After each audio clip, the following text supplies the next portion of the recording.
Hello dears, എല്ലാവർക്കും ചെമ്പനീർ പുത്തൻ promo വിശേഷങ്ങളിലേക്ക് സ്വാഗതം. അപ്പൊ ഇന്നത്തെ ഒരു പ്രൊമോയില് നമ്മുടെ ശ്രുതി വലിയ ആളായിട്ട് ഇന്റർവ്യൂവിനൊക്കെ പോവാട്ടോ. അപ്പൊ നമ്മുടെ ചന്ദ്രമതി ഭയങ്കരമായിട്ടൊക്കെ പ്രാർത്ഥിച്ച് ഒരുക്കിയൊക്കെ വിടുന്നുണ്ട്. അപ്പൊ നമ്മുടെ സച്ചി വേഗം തന്നെ പറയുന്നുണ്ട്, എടാ നീ എന്തിനു പോകുവാടാ, നിനക്ക് വേണമെങ്കിൽ ഞാൻ ടാക്സി ഡ്രൈവറായിട്ട് ജോലിയൊക്കെ ഒപ്പിച്ച് തരാം എന്ന് പറയുമ്പോൾ നമ്മുടെ ശ്രുതി പറയുന്നുണ്ട്, എടാ സച്ചി നിനക്കറിയോ ഇവൻ ശ്രുതി എന്തോരം പഠിച്ചതാണെന്ന്, എത്ര ഡിഗ്രി ഉണ്ടെന്ന് അറിയോ എന്നൊക്കെ ഇങ്ങനെ കുറെ പറയുന്നുണ്ട്. അപ്പൊ നമ്മുടെ സച്ചി പറയുന്നുണ്ട്, നീ മനസ്സ് വെച്ച് ഓർത്തിരുന്നോ, ഞാൻ വെല്ലുവിളിക്കുകയാണ്, ഇവൻ ഈ മടിയൻ ഒരിക്കലും ജോലിക്ക് പോകില്ല എന്ന് ഞാൻ പറയുകയാണ്, നീ ബെറ്റ് വെക്കാനുണ്ടോ എന്നൊക്കെ ചോദിച്ച് നമ്മുടെ ശ്രുതിയുടെ അടുത്ത് പറയുന്നുണ്ട് കേട്ടോ.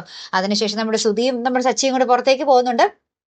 പിന്നീട് നമ്മുടെ ചന്ദ്രമതി ഈ ഒരു ദേഷ്യവും കലിയും ഒക്കെ നമ്മുടെ രേവതിനോട് തീർക്കുവാട്ടെ. രേവതിയുടെ അടുത്ത് പറയുന്നുണ്ട്, എടി നീ ഇവിടെ ഈ ഒരു റോട്ടിൽ പൂവും കെട്ടിയിരിക്കുള്ളൂ, ശ്രുതിനെ നോക്കിക്കോ, അവള് പിന്നീട് കുറെ ബ്രാഞ്ചുകൾ തുടങ്ങും, നീ നോക്കിക്കോ എന്നൊക്കെ പറഞ്ഞു. അപ്പൊ രേവതി ഇങ്ങനെ പറയുന്നുണ്ട്, ആര് പുതിയ ബ്രാഞ്ചുകൾ തുടങ്ങും, ആര് റോഡ് സൈഡിൽ നിൽക്കും എന്ന് കുറച്ച് കഴിയുമ്പോൾ നിങ്ങൾക്ക് മനസ്സിലാകും എന്ന് നമ്മുടെ രേവതി ആ ഒരു ഉറച്ച ശബ്ദത്തോടെ ഉറച്ച ഒരു തീരുമാനത്തോടു കൂടി പറയുന്ന ഒരു രംഗം, ആ ഒരു വെല്ലുവിളിക്കുന്ന രംഗം തന്നെയാണ് കൂട്ടുകാരൻ നമുക്ക് ഒടുവിൽ കാണുവാൻ സാധിക്കുന്ന കാഴ്ച.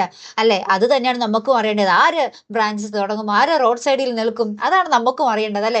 അതിനുശേഷം നമ്മുടെ സുധി ആ ഇന്റർവ്യൂവിന് പോയ സ്ഥലത്ത് വലിയ വിവരം കാണിക്കുകയും ആ ഇന്റർവ്യൂ കിട്ടാതിരിക്കുകയും ആ ഒരു മുതലാളി ഉണ്ടല്ലോ നമ്മുടെ സുധി ആട്ടിപ്പായിച്ച് വിടുന്നൊക്കെ ഉണ്ട് കേട്ടോ.